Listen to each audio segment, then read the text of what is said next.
Welcome. This briefing is to talk about the Research Excellence Framework. So what are we going to cover today? We're going to cover a high-level picture of what's changed across the Research Excellence Framework. We're going to explain how engagement is now framed and judged within that framework, and explore specifically what this means for public engagement and engagement professionals. And finally, we're going to identify some of the opportunities created by the Research Excellence Framework and how the NCCPE can help.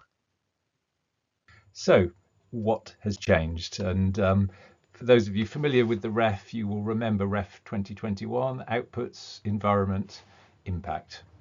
And that three-part structure remains the same, but there have been some quite significant shifts, not least in the titles of the three profiles. So what was called impact in 2021 is now called engagement and impact, and that's the same weighting of 25%.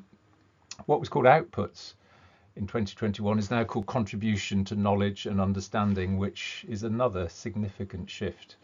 And then finally, environment is now known as strategy, people and research environment, possibly shortened to SPRE. And that's 20% rather than 15% as it was in REF 2021. The changing centre of gravity of the Research Excellence Frame is no longer asking, did you do activity or how much activity did you run? But it's actually asking, how does engagement help research create value? How are your decisions about engagement made responsibly and intentionally? So first of all, turning to the contribution to knowledge and understanding, or what was called outputs, that's there on the left. I think what's shifted is pretty significant actually, and we've said outputs to contribution, because I think in REF 2021 it was very much about listing researchers and listing their outputs, but the whole framing of this profile is now around the collective contribution that the department, the unit, has made, not through a list of outputs, but through a kind of a sense of the portfolios of research that have been pulled together. And it's not just research as expressed through traditional scholarly outputs. There's also a real encouragement for a diversity of outputs to be submitted, and for those sort of constellations of research that happen within a unit to be explained and described. And contribution is no longer going to be tightly tied to named individuals. And the quote from the guidance there: research involves a diverse set of research practices which lead to a range of diverse outputs, captures that shift, I think, in the focus. What does this mean for public engagement? Well, I think it's really exciting for those of us who care about engaged research, research where the engagement is really contributing to the quality and the execution and the methodology of the research, how it's shaping the questions, the methods, the understanding that arises.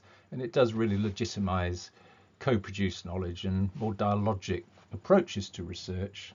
And it also recognizes the enabling work that goes to support that. So there's an encouragement in the guidance to think about how all of the staff within the department have contributed, not just the researchers, but also the engagement professionals, etc., the technicians. And it's a collective endeavour. So what's changed in engagement and impact? Well, there's a clearer and more explicit framing. So engagement was welcomed in previous REFs as a contribution to impact, but here it's much more explicit. It defines engagement and it recognizes that engagement needs to be purposeful to the work that you're doing, needs to be responsible and ethical, and that it needs to work within the context that you're working within. It welcomes engagement across the whole research life cycle, and importantly removes that 2-star threshold for the underpinning research. And that's really quite important. And it also allows a richer contribution of shared and incremental contribution. And at the end, this statement from the guidance, REF 29 wishes to celebrate diverse types of impact and explicitly welcomes in either the underpinning research or evidence of impact sections of the template narratives expressing research engagement across the life cycle of research. And that's a real opportunity for those of us who really care about engagement and are using it strategically. And so here is the definition that REF 2029 are making. So for the purposes of the REF, engagement is defined as an interaction between the HEI, the Higher Education Institute, and relevant individuals, groups and communities, organisations, the public, commercial partners or policymakers that is purposeful, responsible and context appropriate. And I think that that's music to the ears of those of us who work within engagement, that we absolutely recognise that high quality engagement is purposeful, it will be responsible and has to be context appropriate. And this aligns with the definition that we at the NCCPE use, an umbrella definition that really talks about the myriad ways in which the activity and benefits of higher education and research are shared with the public, and this idea that it's a two-way process that involves interaction and listening, and with a goal of generating mutual benefit. So, what does it mean? What does it mean for public engagement? Well, it means that engagement is now explicitly welcomed and celebrated as a legitimate part of the story. It gives us the opportunity to explain how engagement contributed to change, not just what happened. It encourages us to use qualitative and process-based evidence proportionately and to be really explicit about the judgment, care that's taken during that engagement and how power is negotiated and how this is done responsibly. And it absolutely recognises the contributions from engagement professionals and brokers. So let's explore the really important question of what do we know about how panels will actually judge engagement and its contribution to impact. I think the critical thing to say is that it is about judgment. It isn't measurement, it's judgment. And I think that that playful image of a wine taster is meant to sort of capture the fact that what panels are doing is looking at a set of kind of clues that you provide in the way you write the case study to enable them to do, as the quote says at the bottom, apply expert judgment. And I think critical questions that a panelist would be asking is, going back to the definition that we shared earlier, was the engagement purposefully designed? Critically, did it play a credible role in shaping the outcomes or change? And that is the critical point. Is it contributing to the impact? This is not a story about engagement for engagement's sake, but how does engagement underpin impact and make it more credible? Is it clearly explained? And another cue is about responsibility. Was it done responsibly? And I think it's important to dwell briefly on responsibility, and we'll come to that in a minute.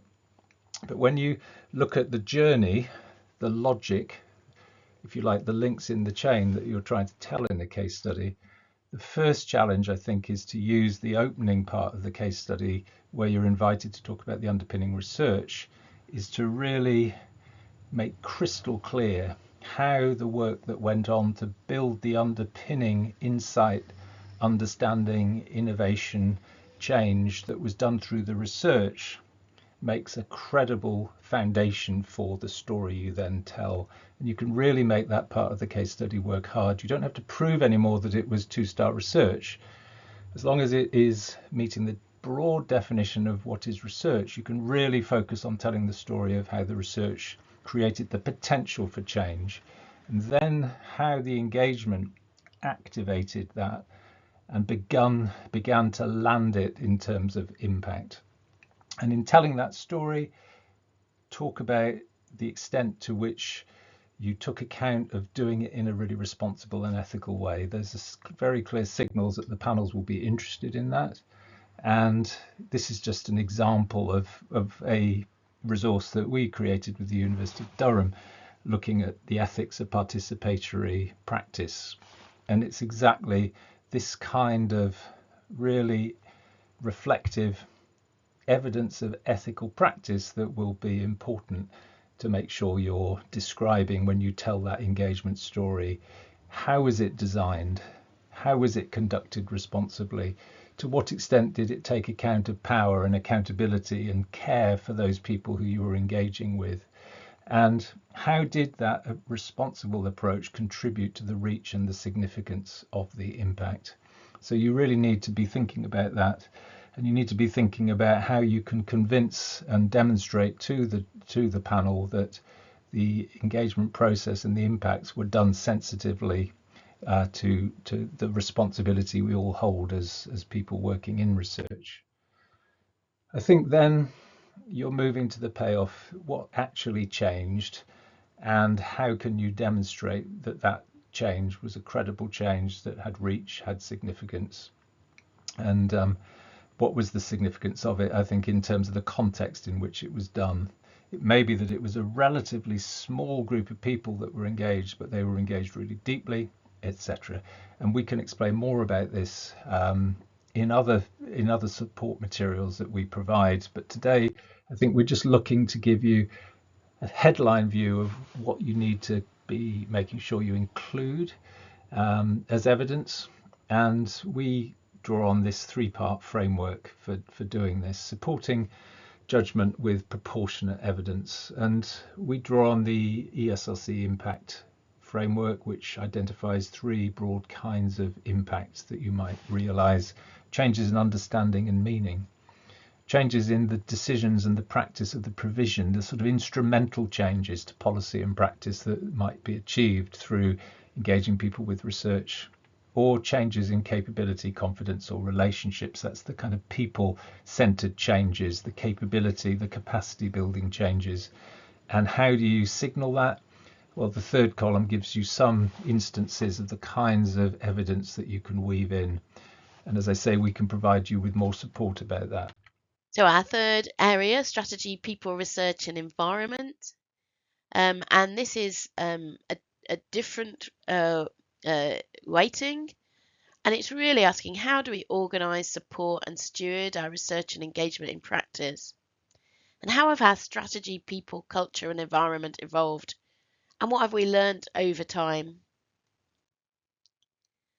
So the SPRE requires two linked narratives, an institutional level statement, and that explains your research and impact strategy in context, and then unit level assessments that show the delivery and effects, how strategy translates into practice and what difference it makes. And together these headings ask, are you building a research system that is resilient, inclusive and connected? And you can see on the slide that what they're asking for is the context, mission and strategy, how you adapt intelligently to your environment, the people who makes research happen and how do you enable them, the infrastructure and facilities, what systems and spaces underpin the excellence that you're claiming through your work, and collaboration, engagement and impact, how do you connect beyond your walls? And this is really an important way of thinking about what's the space and culture around your research at a unit level and at an institutional level, and how do they speak to each other? How do those institutional policies and drivers convert to what you're actually doing at a unit level, and how do they link together? And REF say in the guidance, REF 2029 assessment will consider how research and impact strategies can enable the building of excellent cultures and research environments. And for those of you who know our work well, you'll know we have the EDGE tool that looks at how is engagement embedded in university structures and environments. And there are three main focal points for that EDGE tool: purpose, process and people. And so it's not that surprising to find that within the guidance for how we think about the SPRE, SPRE, that they're asking for three connected things.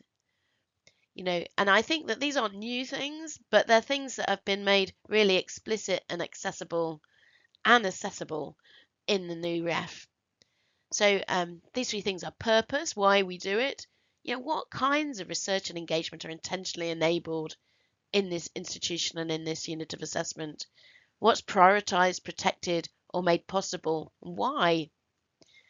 Then there's that really important thing about, well, how do things actually work? So we put that under the kind of process. How systems, practices, and ways of working support or hinder that process? Where learning and adaptation and improvement are visible over time. And then finally, and critically importantly, who carries out the work, the people, and how roles, expertise, and responsibilities are recognised and supported, and how professional, technical, and enabling contributions are integrated, and how partnerships are built and supported. So what does it mean for public engagement? Well, SPRE or SPRE creates a space to make engagement infrastructure and capability visible. It can show how public engagement is supported, learned from, and invested in. And it can recognise professional and brokerage roles explicitly. And it enables us to demonstrate a culture of responsible, connected research. And for many of us who've been working in the sector for a long time, these are the very things that we're really trying to cultivate within our departments, within our faculties, within our institutions. And I love this quote from the REF. REF 2029 seeks to value all people who undertake, enable and support research engagement and impact. I think that's a really welcome, explicit statement from the REF.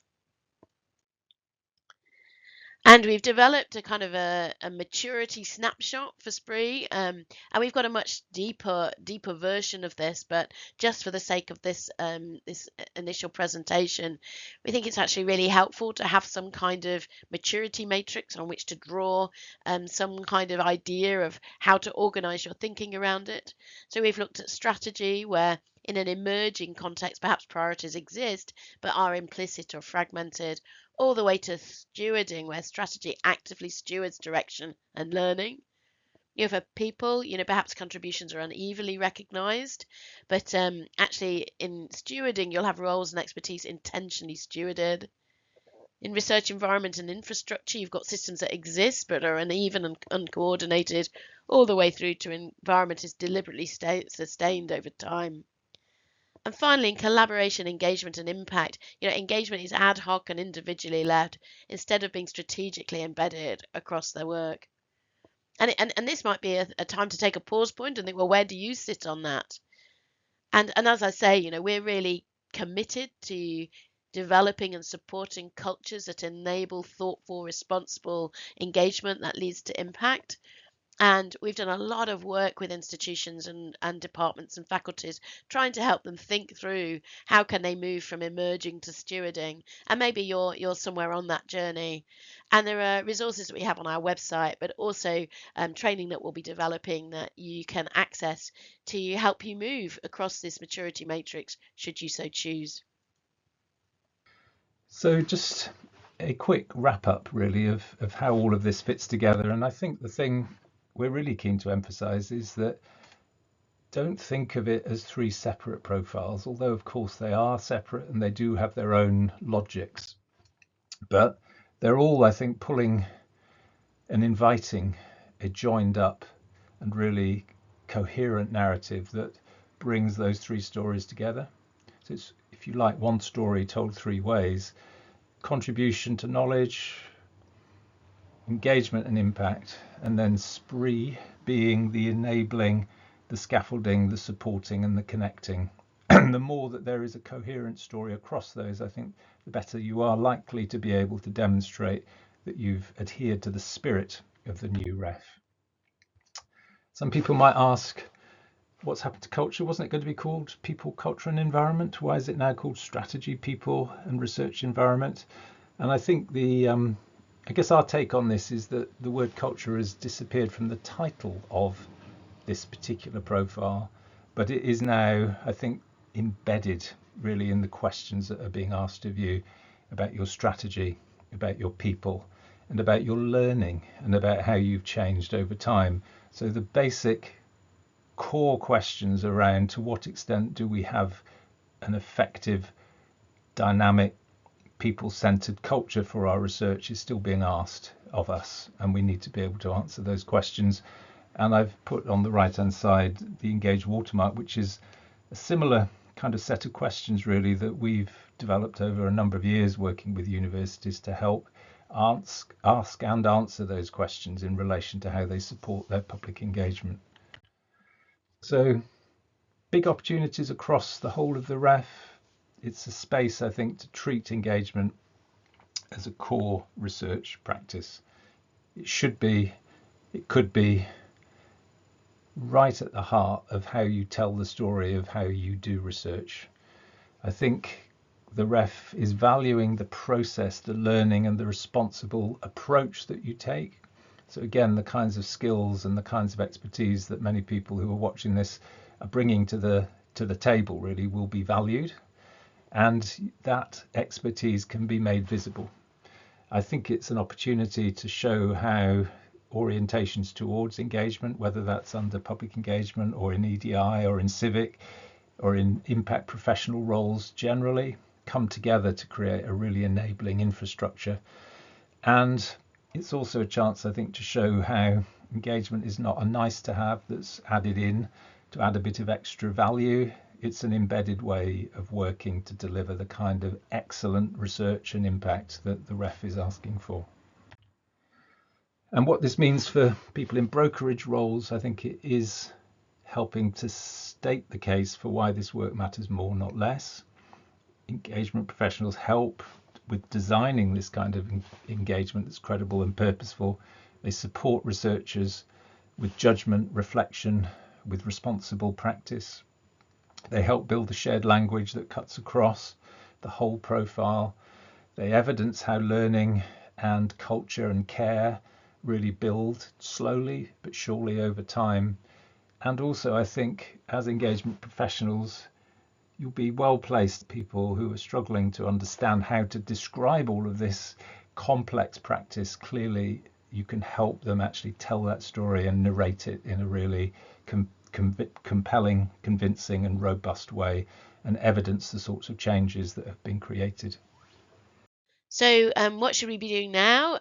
It's REF 2029, but there's a lot of work to do, but there's still a lot of things that are already settling. Like I'm sure many of your institutions already have a long list for your impact case studies, for example.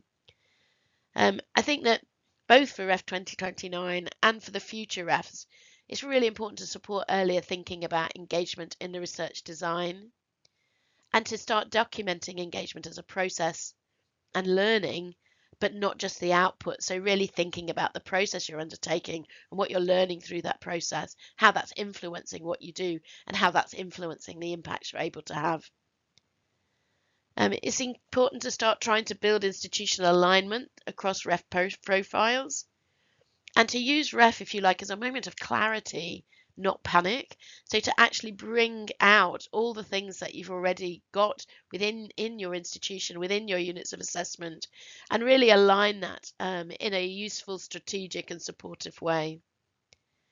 And our final point, the goal isn't perfection. The goal is credible, confident explanation, evidencing where you are, and also thinking a little bit about where you're going to be. So we at the NCCPE are committed to supporting you in your REF work. And so we've got REF planning workshop, making sense of REF 2029 together. And this is aimed at teams understanding what REF 2029 is asking, supporting people to build a shared language and confidence across roles in terms of supporting REF 2029, and hopefully support some of those early conversations before the drafting starts so that you can have a more coherent response to the REF as an institution and as a unit of assessment. The spree narrative development, and perhaps this is where people are perhaps really looking for support, and we want to support you to tell a coherent institutional story. So we want to help you think about turning reflection into a clear, spree, contextualized narrative. Makes strategy, learning and change over time visible, and also helps locate you in your kind of in your direction of travel through like you might not be at the kind of the embedded strategic stage yet, but you may have made good strides since REF 2021 that are, establishing more strategic ways of working and aligns institutional and unit level accounts. And I think this is going to be a really great opportunity, but a real challenge too. We know that universities often have a kind of central direction of travel, and then it works out differently in different units of assessment. And that might be because of the nature of the units of assessment, but it also might be because it's still fragmented across your institution. So thinking about how you tell that story. And then the final set of support packages around engagement and impact support. So for people who are at the stage of writing impact case studies or trying to evidence them, and we want to support people to help make engagement count credibly, and think about how you tell the stories of engagement that are contributing to change. Supporting you to think about what rigor looks like, or responsibility, or judgment, thinking about the ethical ways that you've enacted your engagement to lead to that kind of change.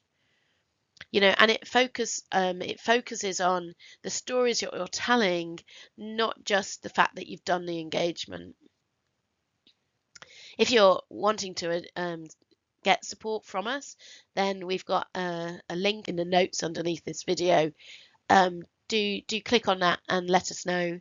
And we are happy to work with units of assessment, but we're really particularly keen to work with institutions. It's worth mentioning that when we ran this webinar, we had a number of questions from the delegates, and this is just a very quick summary of what came up when we did that. One of the questions was about, will the REF really move away from the primacy of peer-reviewed publications and monographs? And yes, the guidance is really clear that that's what it is expecting. It is not abandoning peer review publications. Of course, those remain an absolute bedrock, but it's them plus a real encouragement to represent diverse outputs. Second question was, is it too late in the cycle for these changes to influence behaviour? Are people already fixated on just delivering the REF and very risk averse about taking on board some of these changes? I guess what we would encourage you is to say there are three really significant shifts in what the REF in 29 is asking compared with 21, and it's really important to understand those.